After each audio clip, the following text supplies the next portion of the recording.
사랑의 아버지 하나님, 오늘 또 저희가 아침에 일어나서 예수님께서 우리에게 보이신 모본 중에 하나인 시험을 어떻게 대하시고 어떻게 승리하셨는지 살펴보려고 합니다. 우리에게 주님의 모습을 깊이 묵상할 수 있는 귀한 시간 주시니 감사드리고, 이 시간 동안에 우리가 예수님의 모습을 우리 마음속에 잘 간직할 수 있도록 도와주시고, 그래서 우리도 또 시험을 당할 때에, 사단이 우리를 침노할 때에 예수님께서 하셨던 것처럼 하나님을 전적으로 의지하고 신뢰함으로 우리도 이길 수 있도록 은혜 베풀어 주옵소서. 예수님 이름으로 기도합니다. 반갑습니다. 오늘 새로운 기계가 왔는데 적응하는데도 시간이 좀 걸릴지 모르겠어요. 12장과 13장 시험과 승리를 같이 오늘 해볼게요. 시험 내용도 길고 하지만 우리가 보통 이제 제가 이쪽 대쟁투하고 식욕이라고 한 부분이 12장 내용이에요. 그리고 이쪽 둘째, 셋째 시험에 대한 것이 승리장에 같이 있습니다. 근데 12장이 더 길어요. 13장보다 내용이. 그래서 아마도 하나님께서 인간이 되셔서 이 세상에서 겪으셔야 했을 여러 가지 시험 중에 식욕에 대한 시험이 그렇게 컸나라는 생각도 들어보기도 하지만 한번 살펴보겠습니다. 어떤지 내용이. 여러분 아시듯이 예수님께서 시험 받으신 이 장면은 마태, 마가, 누가 이 성경이 서로 조금씩 다른 거 아시죠? 이제 시험 받는 순서 위치가 배열이 달라요. 첫 번째, 그러니까 두 번째, 세 번째가 좀 바뀌어 있어요. 그리고 두 개 같이 이렇게 비교해서 읽어보시면 마태복음은 예수께서 성령 충만함을 입어라고 표현했고, 마가복음은 성령으로 몰아내셨다고 돼 있어요. 어떤 사람들은 그래서 이제 마태, 마가, 누가 이 성경 기록한 순서를 예를 들어 표현의 세련됨이다 그럴까요? 그걸 한다 그러면 마가가 표현이 제일 성령님께서 예수님을 광야로 몰아내셨다라고 하는 표현이 좀 잘 다듬어지지 않은 표현이라 생각해서 그걸 성경이 사복음서 중에 가장 먼저 기록되었다라고 이제 생각하는 학자들도 있나 봐요. 이 구절로. 아무튼 예수님께서 침례 받으시고 40일 동안 금식과 기도하시면서 광야로 가시는 이유는 금식과 기도로 본인이 이제 가야 될 피 묻은 길을 준비하고 무장하기 위함이었다. 이제 여기 보시면 이렇게 돼 있어요. 자신의 사명과 사업을 숙고하기 위해서 광야로 가셨다.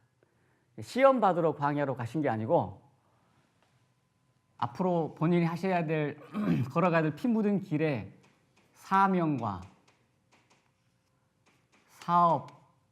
사업에 대한 숙고예요. 이 일을 위하여 가서 기도와 금식으로 무장하시기 위함이었는데 마귀도 이때다 이제 그러고 따라간 거죠. 이 사단은 창세기 3장 15절의 이야기를 딱 듣고 나서 내가 이 세상의 완전한 통치권을 가지고 있지는 않구나 라고 하는 것을 알았대요. 그래서 끊임없이 공작을 해서 어린 양의 표상을 본 다음에 공작을 해서 사람들로 하여금 하나님을 불신하게 하고 하나님을 거절하도록 이제 이렇게 했다는 것이에요. 복수를 결심하는데 사단이 하는 것은 두 가지네요. 사단의 게임은 과소평가하게 해요. 뭘?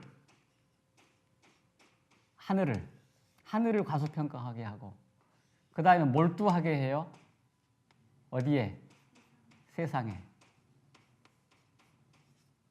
이것이 사단이 자기가 이제 이미 완전한 통치권, 절대적인 통치권을 가지지 못하다고 하는 것을 인식한 후에 하나님께 대한 복수로서 사람을 타락하게 해야 되겠다. 이런 마음을 가지고 이 두 가지 작전을 쓴다는 거예요. 과소평가하게 하고 엉뚱한 것을, 전혀 엉뚱한 것을 몰두하게 한다라는 것이에요. 그 사단들이 회의를 했대요. 사단의 회의가 나와요. 사단들의 회의가 나오는데 베들레헴, 나사렛, 침례 이때까지 끊임없이 사단들의 회의의 제목은 뭐였냐면 네 글자. 예수 정복. 예수를 어떻게 하면 정복시키고 그가 이 세상에 온 목적을 이루지 못하도록 방해할 것인가에 대한 끊임없는 이 회의를 해왔는데 지금까지 30년 동안 잘했어 못했어요? 사단들이. 잘 안 되거든. 우리 저번에 배웠듯이 유년시대 투정의 시절 그 여러 가지 그 갈등의 시기에 예수님께서 오로지 하나님을 의지함으로 그것들 다 지나오니까 이 금식하는 이 40일 이때에 사단이 직접 이거에 참여해서 이제 이걸 해야 되겠다라고 내렸다는 거예요. 이 시험의 세 가지 종류는 식욕, 세상 사랑, 과시. 우리 요한 1서 2장 16절에 보면 육신의 정욕, 안목의 정욕, 이생의 자랑. 아마 그것이라고 생각이 되죠. 그래서 사단이 이제 이걸 가지고 예수님을 시험합니다. 특별히 이제 식욕 시험부터 시작하는데 40일을 금식을 했으니 얼마나 배가 고팠을 텐데 사단이 허약할 때에 와서 어떻게 왔다 그래요? 사단이 온 모습이 천사. 그래서 뭐라 그래요? 너의 기도가 40일 기도 응답되었다. 그래서 내가 응답된 기도의 응답을 가지고 지금 왔다. 이제 충분하니 여기서 이제 정리하고 끝내라. 뭐 그러면서 하는 얘기가 네가 하나님의 아들이여든 여기 보면 그런 얘기가 자주 반복돼요. 불신, 의심, 그걸 하게 하는 암시 그런 표현들이 있어요. 불신과 의심과 암시 그런 암시를 주면서 사단이 제가 이번에 보니까 이런 표현이 있대요. 사단이 예수님 보고 40일 굶었으니 얼마나 예수님이 힘들었겠어요. 쫙 말랐겠죠. 그죠? 사람이니까. 그죠? 그냥 얼마나 나중에 보면 물론 예수님의 모습 속에서 그 위엄과 존귀, 신성 이런 것들이 비춰질 수도 있겠지만 나사렛에서 침례받기 위해서 소문 듣고 어머니께 하직 인사하고 온 이후로 이 40일 지나고 나서 마리아가 잘 못 알아봤대요. 그러니까 한 달 반, 두 달 전하고 지금하고 예수님이 워낙 너무 달라진 거예요. 그 정도로 있을 때에 사단이 뭐라 그러냐면 사단의 말입니다. 거기 사단의 말이라고 써놓은 거예요. 네 모습을 봐. 네가 바로 타락한 천사 아니야? 예수님한테 그랬대요. 네가 바로 네가 타락한 천사 아니야? 내 보니 네 몰골을 보니 그런 것 같아. 정말 네가 하나님의 아들이거든. 만들어봐. 이랬다는 거예요. 사단이 우리들에게 불신을 심어주고 의심을 하게 하는 그 정도가 예수님에게까지 너 악한 천사 아니야? 라고 하는 것일 수 있다는 거죠. 제가 여기를 쭉 읽어보면서 마치 여기 대쟁투라 그랬잖아요. 사단과 예수님 사이에서 대쟁투인데 마치 이게 중간중간 나오는 용어들이 저는 어떤 느낌이 들었냐면 꼭 뭐라 그래요? 그 법정 영화에서 나오는 용어들 있잖아요. 여기 보면 이쯤 보면 그런 말도 나오죠. 믿음과 뭐가 다르다? 추측이 다르다 그랬죠. 하나님에 대한 확실한 믿음과 하나님은 사랑이시니 내가 이렇게 나를 구원하실 걸이라고 하는 추측, 다른 말로 하면 짐작일 수도 있고요. 또 다른 표현도 다른 번역으로 하면 이런 번역도 될 거예요. 추정.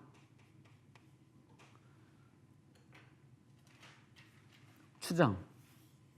여기 보면 또 그런 표현도 나와요. 입증. 여기서 입증이라는 표현 나와요. 입증.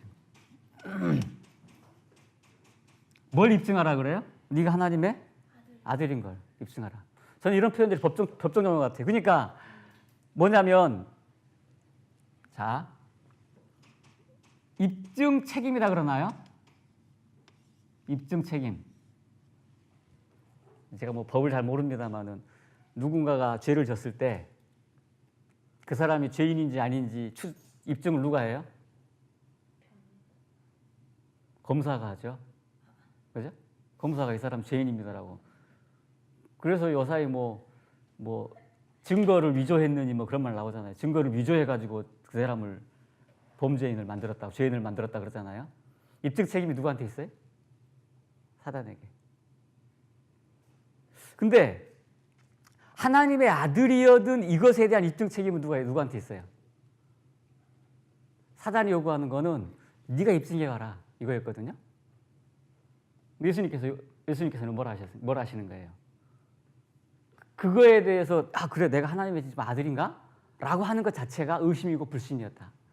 이미 하나님께서는 사랑하는 아들이라고 증거를 주셨는데 그것에 대한 또 다른 의심을 하고 또 다른 증거를 찾는 그것이 그렇게 잘못되었을까? 자, 여기서 사단이 여기 예수님을 시험할 때 이런 생각을 해봤어요.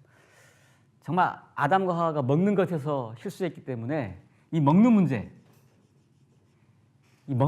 그렇게 중요하기 때문에 이 먹는 문제로 시험했을까?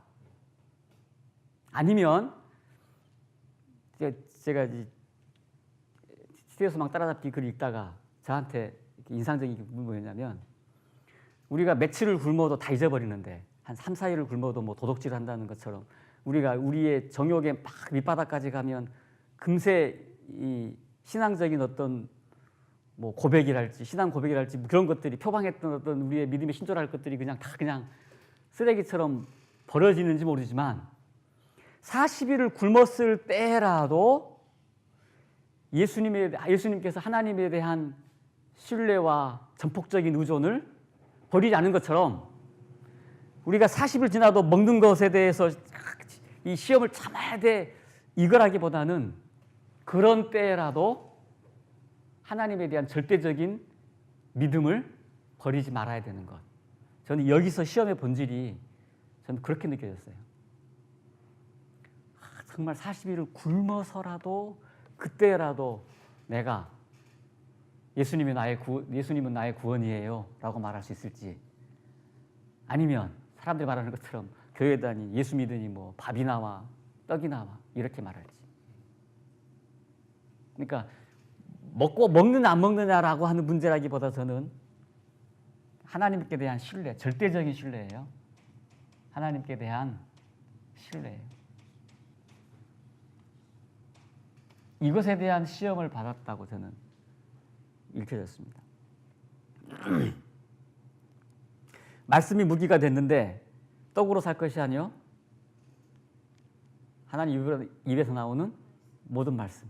어떤 분들은 이 앞에 떡으로 살 게 아니고 말씀으로 살 것이다 앞에 모든이라고 하는 부분을 강조해서 읽기도 하시죠.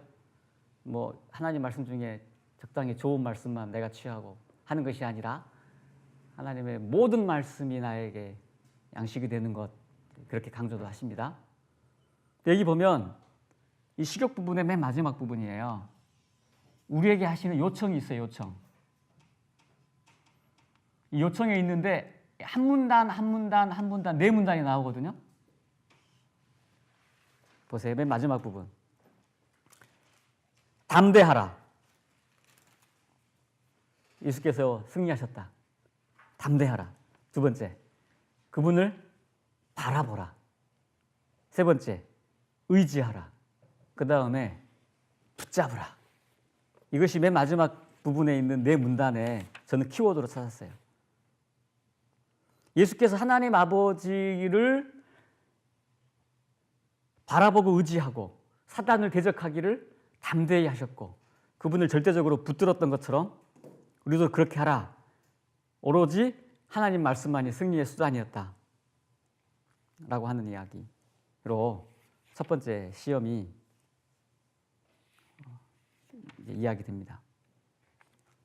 두 번째는 그 다음에 승리 부분에서 이제 두 번째 시험 부분은 다시 마귀가 예수님을 거룩한 성으로 데리고 올라가요. 성전 꼭대기라 그러죠. 꼭대기로 올라가서 이번에도 어떤 모습으로 나오냐면 광명한 천사라고 되어 있고 말씀에 정통한 모습으로 이제 아까 예수님한테 말씀으로 졌기 때문에 이제도 자기도 말씀으로 들고 나와서 해요. 그 다음에 예수님께 대한 모습이 뭐냐면 칭찬. 야, 보니까 정말 예수 너 하나님께 대한 믿음이 확고하구나. 좋았어. 근데 한 가지 더 믿음을 보여줘봐 라고 하는 하나님의 아들이거든이라고 하는 이야기를 여전히 하면서 의심의 암시, 불신의 암시 이거를 심어줍니다. 여기 보면 중간에 이야기 나오는 게 하나가 또 이게 있는데 뭐냐면 동의라고 하는 얘기 나와요. 이렇게 우리가 뭐 약관 하면은 체크하는 게 있잖아요. 이렇게요. 요새 뭐 스팸이나 뭐가 쏙 날라와요. 그래서 저들 전화해가지고 아니 왜 내 정보가 왜 거기 빠져나갔어요? 왜 전화 와요? 그러면은 그때 무슨 뭐 있었죠? 그때 이거 체크하셨죠? 동의했다는 것이에요. 사단도 우리가 동의하지 않으면 절대로 우리를 유혹의 죄를 짓도록 강요하고 강제할 수 없는데 우리가 동의한다는 것입니다. 한번 동의하면 그것이 발판이 되어서 우리에게 막 몰려드는 그런 것인데 예수님께서도 사단이 주는 시험들에 강력하게 저항하시는데 이것이 사단이 딱 한 가지 빼먹고 이야기를 하는데 성경이라 할지라도 이 빼먹은 부분이 무엇이었는가? 이거예요. 그 빼먹은 부분이 저가 너를 위하여 그 사자들을 명하시리니라는 약속을 인용하면서 사단은 내 모든 길에 너를 지키게 하심이라는 말씀, 다시 말해서 하나님께서 택하시는 모든 길에서라는 말씀을 생략했다. 예수께서는 하늘 아버지에 대한 완전한 신뢰를 드러내는 한편 당신을 사망에서 구원하기 위해 아버지의 간섭을 불가피하게 만드는 그런 처지에 자신을 두지 않을 것이었다. 하나님 아버지에 대한 절대적인 신뢰, 이런 부분을 사단은 이렇게 살짝 생략해서 우리에게 다가온다는 것이에요. 하나님의 말씀, 우리에게 이미 주신 말씀을 우리가 시험하지 말라, 시험하는 것, 이미 아들인 것을 증거해 주셨는데, 그래서 우리가 하나님께서 당신의 말씀을 성취시킬 것인지 입증시키기 위해서 기도하는 것이 아니고, 성취시킬 것이기 때문에 기도해라. 또 그분이 우리를 사랑하시는 것을 입증하기 위해서 우리가 기도하는 게 아니고 그분이 우리를 사랑하시기 때문에 간구해야 된다. 우리가 기도하는 태도가 어때야 될지를 이야기를 하고 있습니다. 여기서 이제 추정 얘기가 나왔는데요. 우리는 이 짐작과 믿음, 확고한 믿음과 이 짐작 추측과 다른 점이 무엇일까? 사단이 하나님을 불신하게 하는 데 실패하면 그 다음에 선택하는 차악이 추측이래요. 짐작이래요. 이 짐작은 다른 말로 제가 한번 쭉 읽어보니까 내용이 이렇게 보여요. 막연한 희망이에요, 희망. 말씀에 근거하지 않은 막연하게 그렇게 되면 좋겠다. 하나님께 사랑이 주시려니 뭐 이렇게 되면 좋겠다. 이 정도의 짐작, 이것이 우리를 더 어려운 상황에 처하게 한다는 것입니다. 읽어볼까요? 종종 견디기 어려운 상황에 처하게 되면 우리는 하나님의 성령께서 과연 우리를 인도해 오셨는지 의심한다. 그러나 예수님을 광야로 인도하여 사탄에게 시험을 받게 하신 것은 곧 성령의 인도하심이었다. 우리가 어려운 일을 당할 때라도 우리가 정말 하나님께서 나를 인도하신 거 맞아?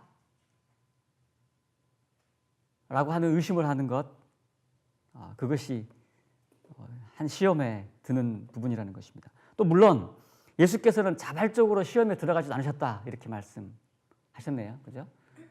자발적으로 시험에 들어가지도 않으셨다. 드디어 사단이 본색을 드러냅니다. 이제 뭐 광명한 천사 이런 거 상관없이 본색을 드러냈는데, 본색을 드러냈다 할지라도 무슨 뭐 박쥐같이 나왔어요? 그렇지 않았어요. 여전히 정말 멋진 천사로 나타났습니다. 그리고 거래, 악마와의 거래라고 그러나요? 다른 말로 표현하기로도 여기는 매수라고 표현했어요. 세상을 다 보여주고 내가 이거 다 줄게. 나한테 한 가지 필요한 게 나를 인정해줘. 나한테 절해. 라고 하는 것이 사단의 시험이었어요. 내가 그러면 내가 지금까지 뭐 이 땅에 이 지구의 뭐 소유권 이런 거 내가 다 포기할게. 한 가지만 해. 이 사단이 하늘에서 하려고 했던 것이 자신을 하나님 아들보다 높이고자 하는 것인데, 그것만 하면 내가 다 할게. 여기 보면 그런 표현도 있어요. 부분적 사실. 부분적 사실하고 상대적인 말을 저는 가끔 이 법정에서 법정에서 이런 표현을 쓰는 걸 들어봤어요. 총체적, 그다음에 뭐죠? 진실. 사탄의 말이 부분적으로 맞을 수 있어요. 부분적으로 사실이에요. 근데 총체적인 진실은 아니라는 거예요. 우리가 친구들하고 이야기할 때도 막 두 사람 사이에 갈등이 있어요. 저 사람이 뭐라 그랬대. 또 이 사람은 저 친구한테 뭐라 그랬대. 싸울 때 이쪽 얘기 들어보고 저쪽 얘기 들어보면 두 얘기가 틀려요, 안 틀려요? 두 얘기가 다른데, 서로 다른데 둘 다 맞을 수도 있어요. 제가 나한테 이랬어 하는 말 맞는 말이에요. 또 저 사람이 나한테 이렇게 했어 하는 말도 맞는 말이에요. 근데 그게 부분적으로만 사실이라는 거예요. 내가 저 사람한테 제가 나한테 이렇게 했어라고 저 사람 나쁜 사람이야라고 지적하는 것은 맞지만, 내가 저 친구한테 어떻게 해서 저 사람이 저렇게 됐을 수도 있어라고 하는 그런 말까지는 다 안 된다는 거죠. 사단이 우리에게 하는 시험들이 저런 부분적 진실 가지고 할 수도 있어요. 부분적 진실이 우리에게 추측을 일으켜요. 우리 친구들끼리 싸울 때도 그렇다니까요. 저 사람의 모든 마음의 상황이나 동기를 우리가 다 이해하지 못하고 저 사람의 한 행동 가지고 우리가 저 사람의 마음 전체를 다 판단하고 추측하는 위험에 우리는 종종 빠져요. 이제 통치권에 대한 이야기 매수하려고 하지만 예수님께서는 그것을 단호하게 거절하시죠. 이런 매수들은 이 땅에 우리에게도 이루어진대요. 사람들이 이 세상에서 성공하려면 적당히 나랑 타협해야 돼. 뭐 하늘나라 그렇게 써 있어요. 그렇게. 사단은 그들 곁에 따라다니면서 이렇게 말한대요. 영성에 관한 것이 사실이라 할지라도 이 세상에서 성공하려면 어떻게 해라? 나를 섬겨라. 이것이 사단에게서 우리에게 오는 아주 노골적인 유혹이라는 거예요. 그래, 하늘나라 인정할게. 근데 이 세상에서 얼마나 그렇게 살면 고달퍼? 이 세상에서 편하게 살려면 적어도 이 세상에서 성공을 원하면 나랑 거래를 하자. 이렇게 말하는 것이에요. 사단이 그렇게 말을 한대요. 정직, 자희생 이런 거 뭐라 그런대요? 그런 걸 필요 없다고 여기 보니까 별난 사상 이랬네요. 에이, 웃기지 마라 그래 그런 거. 그런 거 굉장히 밥 먹여줘. 뭐 이 요새같이 험한 세상에 솔직하게 살고 정직하게 살아봐. 다 손해야. 어떻게 그렇게 살아? 적당히 속이기도 하고 어쩔 수 없이 그렇게 해야 되는 거 아니야? 그렇게 안 살면 이 세상에서 살아갈 수가 없어. 도태돼. 이것이 사단이 우리에게 주는 노골적인 유혹이래요. 야, 이렇게 좀 뽐내고 살아봐.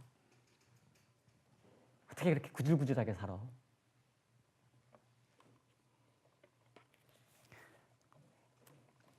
이런 유혹에 많은 무리가 속임을 당한다. 사단이 그렇게 말한대요. 내가 너희 앞에 길 예비하여 주리라.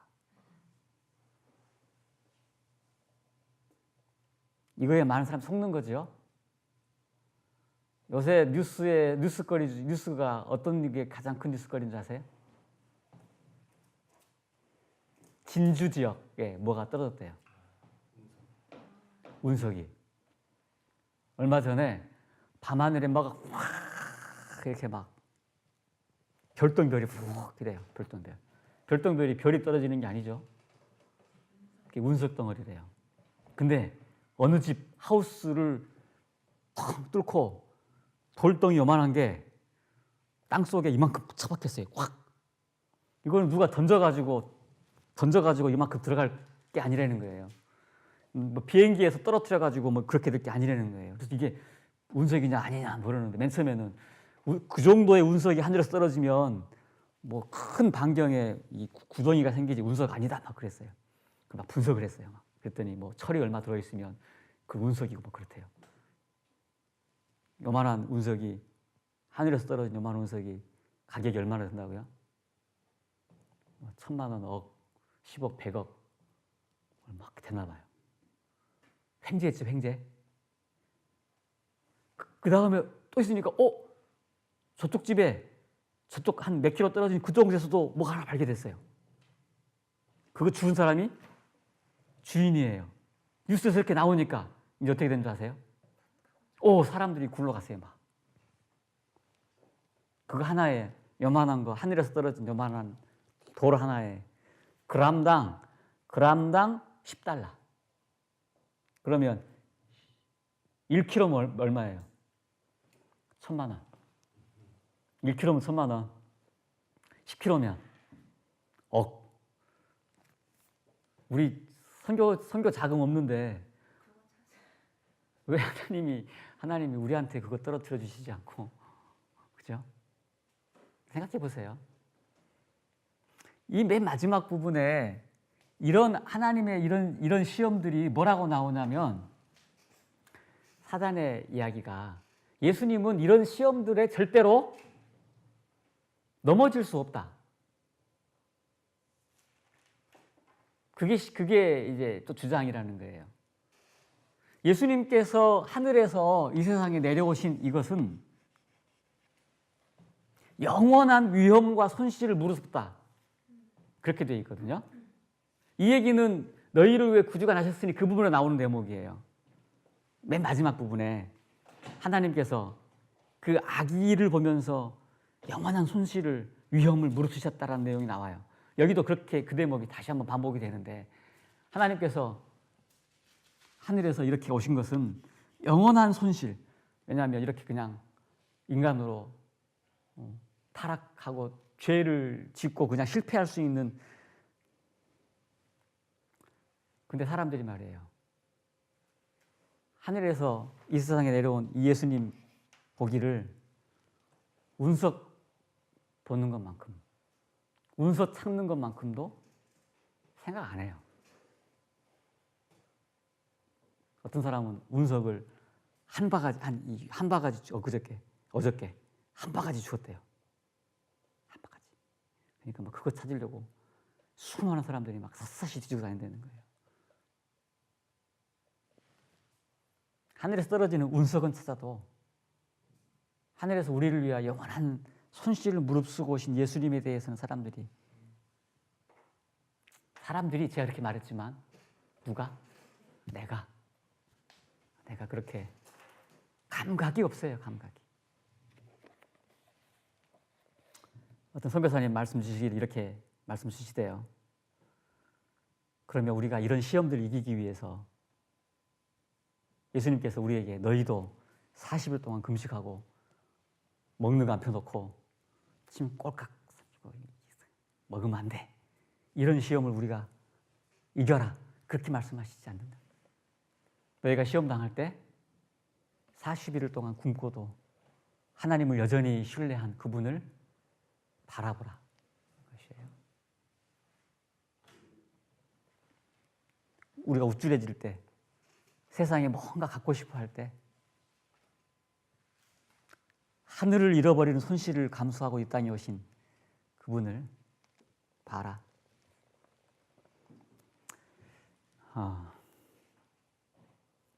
맨 마지막 부분이에요. 마지막에 두 번째. 마귀가 떠나간 후에 예수께서는 얼굴이 사색이 되신 채 기진맥진하여 땅에 엎어지셨다. 사단이 이제 포기하고 갔는데 이 시험에서는 못 이기고 이후 계속 공생애 동안 쫓아가고 결국 십자가까지 예수님을 따라서 괴롭히면서 마귀는 일단 실수를 하는데 예수님이 이 시험을 다 지나시고 어떻게 하셨대요? 기진맥진 엎어지셨대요. 우리가 우리의 죄, 우리가 넘어진 그 부분에서 승리하시기 위하여 고난받으시고 이런 시험들을 이기시고 기진맥진해서 엎드러진 그 분을 우리가 이런 여러 가지 사단이 우리에게 주는 시험들 속에 처해 있을 때 그분을 본다면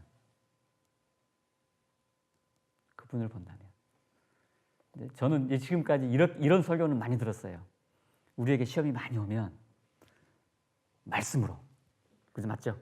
우리는 그런 설교를 많이 들었어요. 말씀으로 이기신 예수님처럼 우리도 이겨내자. 식욕, 정욕, 절제 이런 얘기를 제가 많이 들어봤는데 이렇게 말씀하시는 거예요. 40일을 금식하시고 마귀가 이런 시험들을 다 이긴 후에, 우리를 위해 이긴 후에 영원한 손실을 무릅쓰고 오셔서 시험 당하신 후에 엎어진 그분, 우리가 시험 당할 때 그분을 보면 우리가 그분을 의지하고 그분을 신뢰하고 그분을 더욱 사랑하는 마음이 생길 것이고 그것이 우리를 시험을 이기게 할 것이다. 저는 그 말에 깊은 감동이 되었습니다. 우리가 가진 하나님의 말씀 가지고 사단을 대적하고 아까 얘기했죠. 요청, 시험을 이기는 요청, 담대하라, 바라보라, 그죠? 담대하라, 바라보라. 그리고 의지하라, 붙잡으라. 하나님을 그렇게 신뢰하시기 바랍니다. 우리에게 오는 시험의 종류가 여러 가지가 있을 텐데 예수님께서 이렇게 이기셨으니 우리에게 승리의 보증이 되셨습니다. 감사합니다.